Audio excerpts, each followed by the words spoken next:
What's going on, guys? Welcome back to my channel and another episode of Weekend Watch, where I break down the top 5 movies at the weekend box office, and I also let you know what is coming to streaming services. There was a battle for the box office this past weekend between If and also Kingdom of the Planet of the Apes.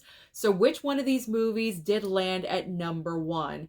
Well, despite some concern about how much money this movie was going to bring in its opening weekend, If kicked out Planet of the Apes and did take over the number 1 spot, bringing in $35 million.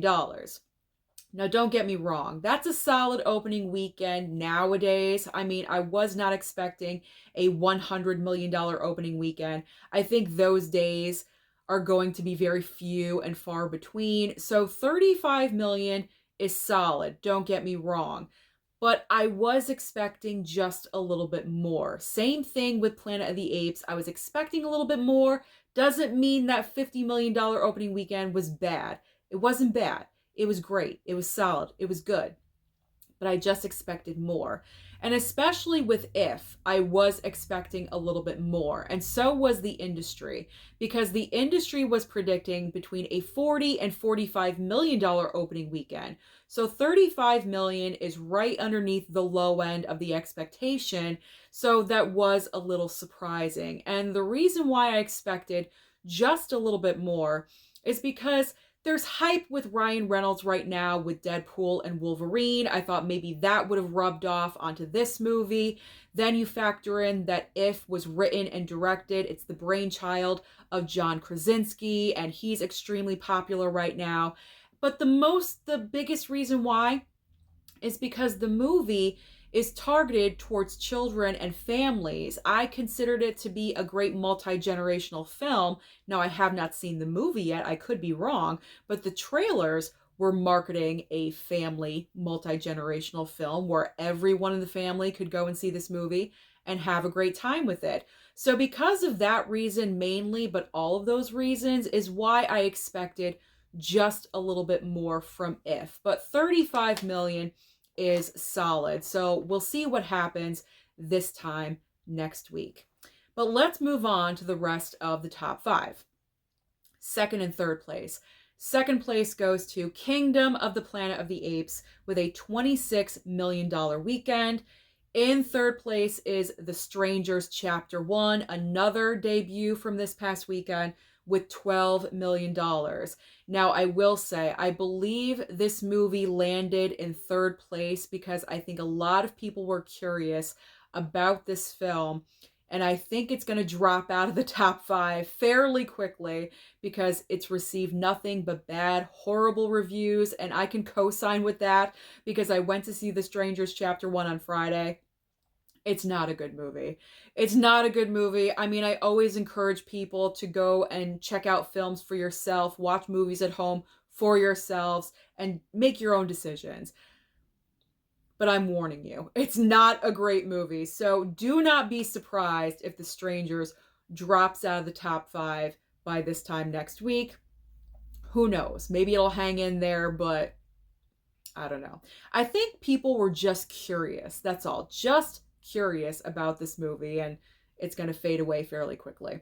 All right, in fourth and fifth place. Fourth place belongs to The Fall Guy, bringing in $8.4 million. Now, this movie has been a disappointment at the box office, not bringing in as much money as expected. However, the positive side is that this past weekend, the movie only fell around 30 to 35%. So that's a pretty decent hold. So that's pretty much the only positive with The Fall Guy, unfortunately. And rounding out the top 5 is Challengers with $2.9 million. So what is new at the box office this coming weekend? And this is a huge upcoming weekend because summer officially starts this coming weekend, Memorial Day weekend. I cannot even believe already it's Memorial Day weekend. And every Memorial Day weekend, there is a huge movie at the box office. And this year, there's 2. We have Furiosa, and then we also have great counter programming to let me start that again. We have Furiosa, and then we have great counter programming to Furiosa, which is the Garfield movie. So Furiosa is obviously the prequel to Mad Max Fury Road, and I'm personally very excited for this movie. I plan on binging all the previous films this coming week. I haven't seen any of them. That's right, you heard me correctly. I know people can't believe it, but I have not seen any of the previous Mad Max films. So I will be binging all four of them to get ready for Furiosa because that trailer completely sold me. It looks great. It sounds great. This movie is getting nothing but high praise. So I am predicting Furiosa is going to kick out If from number one, and I think this movie is going to have a high debut. I'm thinking 65 to 70 million. 65 to 70 million because we do have 4 days to work with. So if it goes higher than 70, that would be absolutely incredible. But I'm going to 65 to 70 because I think the hype for the film is just so big. Now, like I said, great counter programming. If you do want something for your children, something more comedic and not so serious and violent and actiony, then we do have the Garfield movie. Now, important to note, do not underestimate the Garfield movie because the Garfield movie has already been open in a few markets overseas, and the movie is already bringing in around $40 million. So this is going to be interesting to see which one of these movies will capture number one. I highly believe it's going to be Furiosa, but you never know. Surprises happen all the time. But I would not be surprised if Furiosa was number one and then the Garfield movie was number two right after that. Maybe that's the reason why people didn't go and see If, because they're waiting for the Garfield movie. That could be another reason. I just thought of that just now. That was not planned out. So that could be another factor. Maybe they're waiting for Garfield. They'd rather watch Garfield.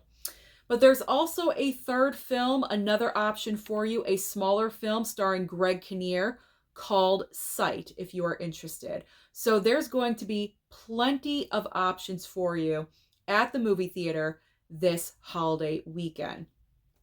All right, but now let's move on to streaming because as I always say, there's always options on streaming for you, and this is a huge week. And the reason why it's so huge, I will get to in just a second. But starting over on Netflix, we have a brand new film starring Jennifer Lopez called Atlas. On Max, this is the reason why, and it's my gold star recommendation for the week. It's Dune Part 2. Dune Part 2 was announced for Max late last week, and it will be available this coming Tuesday, May 21st. So mark it on your calendar, just a couple of days away. If you missed it at the theater, if you did not pick up the physical media for it, now is your chance. You literally have no excuse not to watch Dune Part 2. So gold star recommendation. Over on Hulu, we have Ferrari and also season 5 of The Kardashians. So if you need some guilty pleasure in your life, there you go. You have The Kardashians if you are still following them and all of their chaos and anarchy. All right, Disney Plus has a documentary called The Beach Boys. Obviously, I just ruined this. Obviously documenting. I'll just say I was gonna try to say chronicalizing, but that's not happening. My mouth is not working today. So obviously documenting the life and career of the Beach Boys. There you go. Let's just move on to Amazon Prime. Amazon Prime has The Blue Angels this week. Now, this was a brand new release in theaters last week in IMAX theaters, but if you just waited 1 week, it's now dropping on Amazon Prime. I may check it out. I'm not really sure yet. Paramount Plus has the final season premiere of Evil, and Apple TV Plus has this. Wow. Apple TV Plus, we're not doing this all over again. It's the last streaming service, so we're just going to finish it. Over on Apple TV Plus, there we go. We have wow. Okay. Over on Apple TV Plus, guys, we have Trying season 4. There we go. So that's everything happening at the box office and also on streaming. So comment down below and let me know your thoughts about the movie If. Do you think this movie underperformed? Why do you think that happened? And are you excited for Furiosa? Who isn't? Don't forget to like and subscribe before you leave, and I'll see you next time.